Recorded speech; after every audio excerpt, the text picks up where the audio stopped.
Bakal Cawapres sekaligus Ketua Umum Partai Kebangkitan Bangsa PKB Muhaimin Iskandar terus bermanuver atas nama NU dan PKB.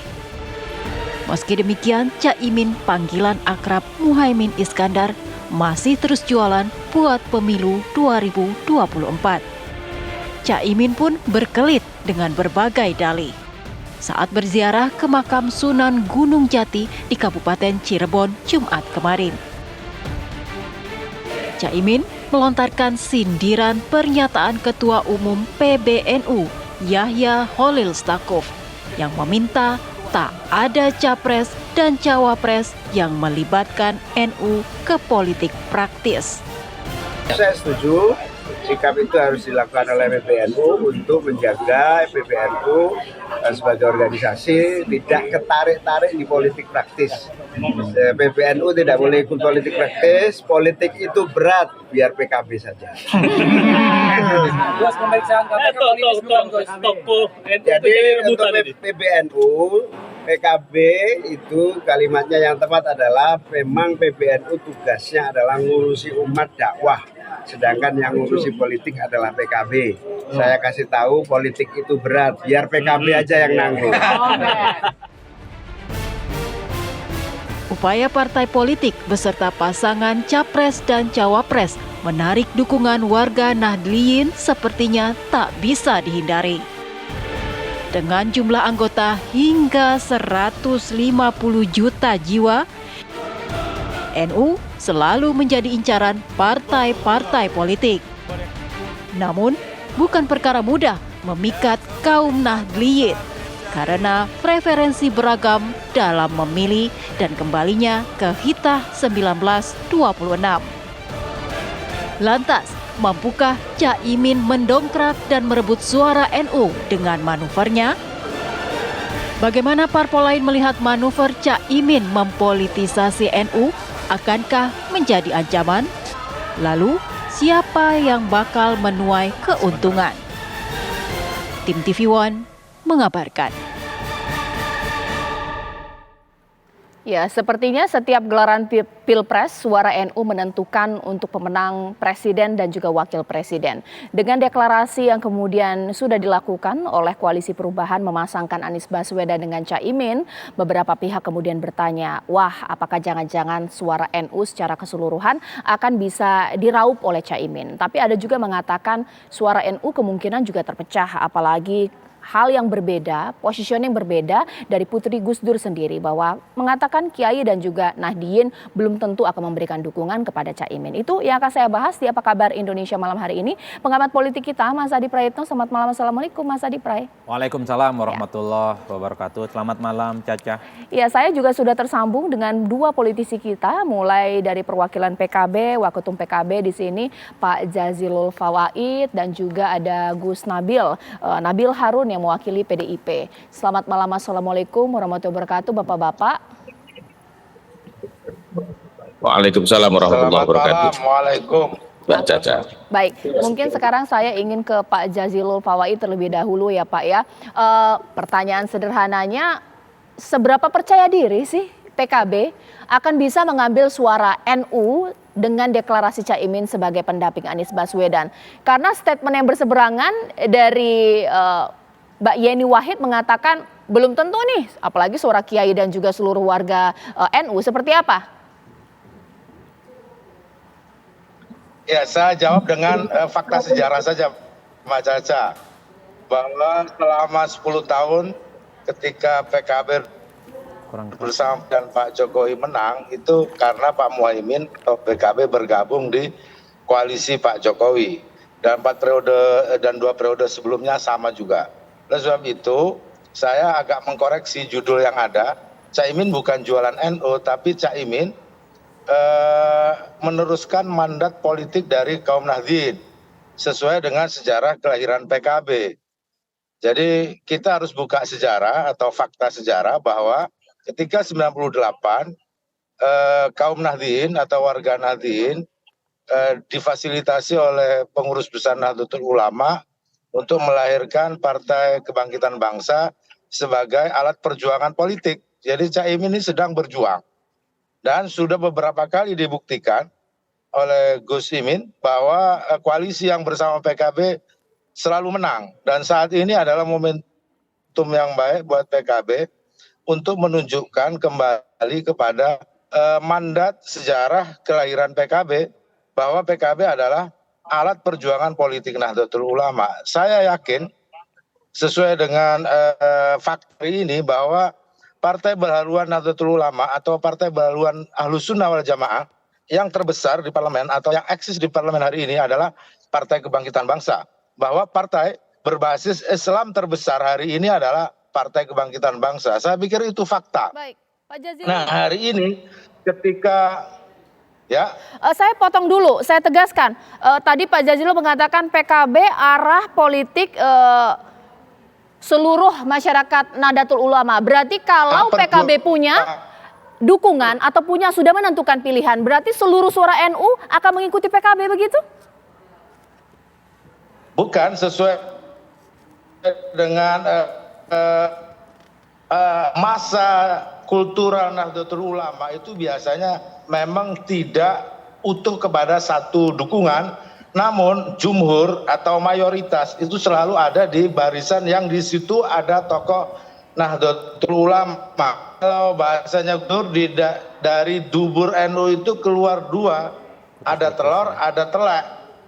Nah, yang telur itu yang PKB, yang teleknya itu yang bukan PKB, dan itu terbukti ketika sejak kelahiran PKB. Bahwa ketika PKB lahir itu juga ada partai-partai lain juga yang hadir, yang lahir.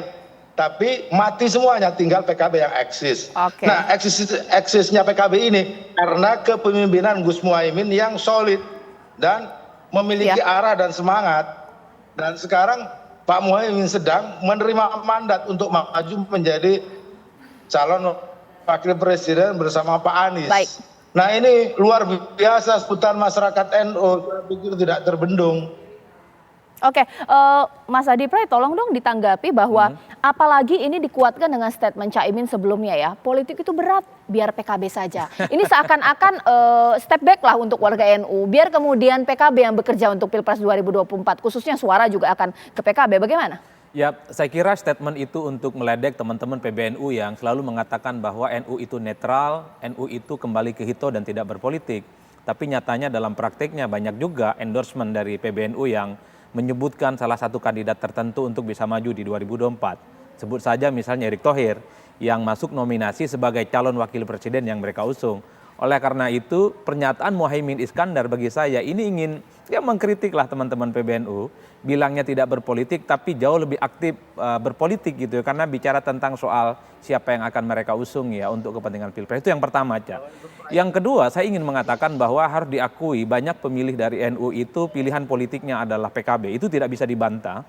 Tapi kalau kita bicara tentang Pilpres itu agak beda, bahwa orang yang mengaku NU atau bahkan orang-orang NU yang memilih PKB adalah mereka yang tidak otomatis memilih Muhaimin Iskandar ataupun Anies Baswedan.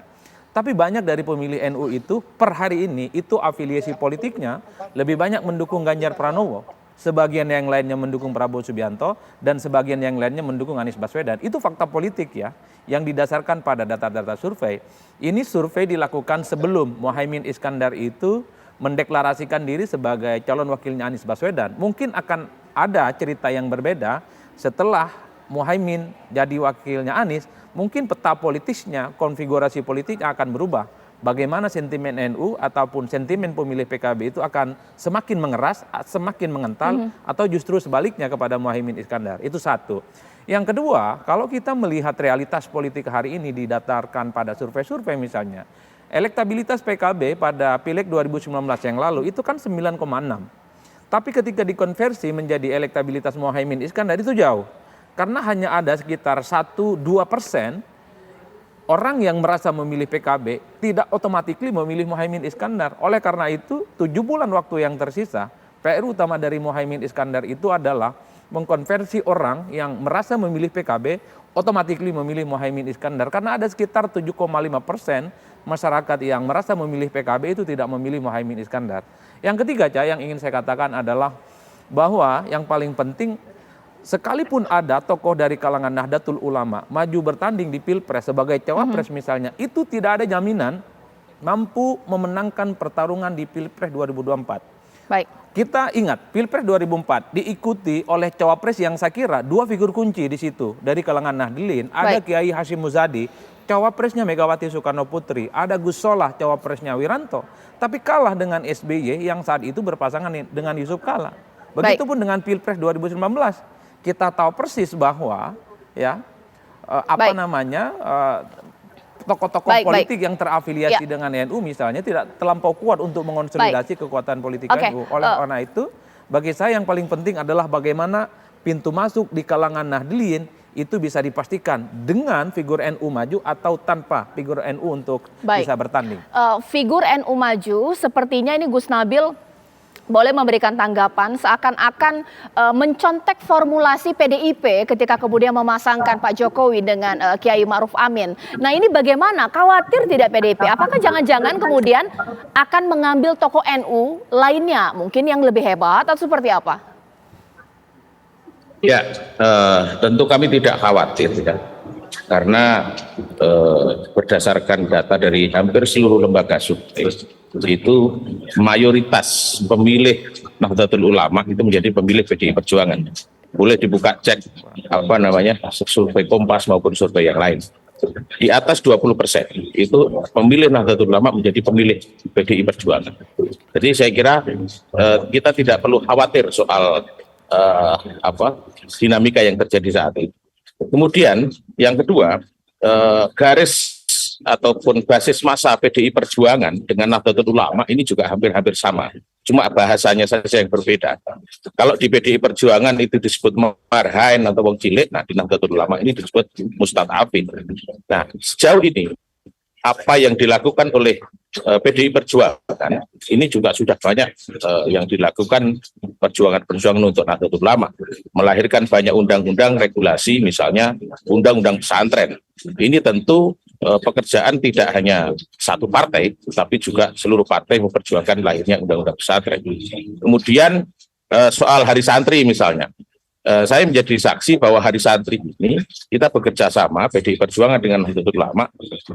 PDI Perjuangan melahirkan Hari Santri, kemudian Nahdlatul Ulama melahirkan Hari Pancasila. Nah, komunikasi, dialog dengan antara PDI Perjuangan dengan tokoh-tokoh Nahdlatul Ulama selama ini sudah terbangun cukup baik.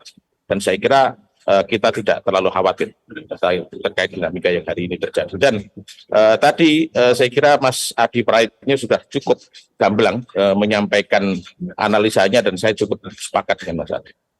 Oke, baik. Nanti saya akan kemudian membahas bahwa itu artinya bahwa ketika suara NU pun tidak kemudian bulat kepada Caimin karena saat ini sudah dideklarasikan oleh Anies adalah Caimin sebagai pendampingnya. Ini menandakan bahwa Pilpres 2024 adalah pertarungan untuk memperebutkan suara NU. Sesaat lagi.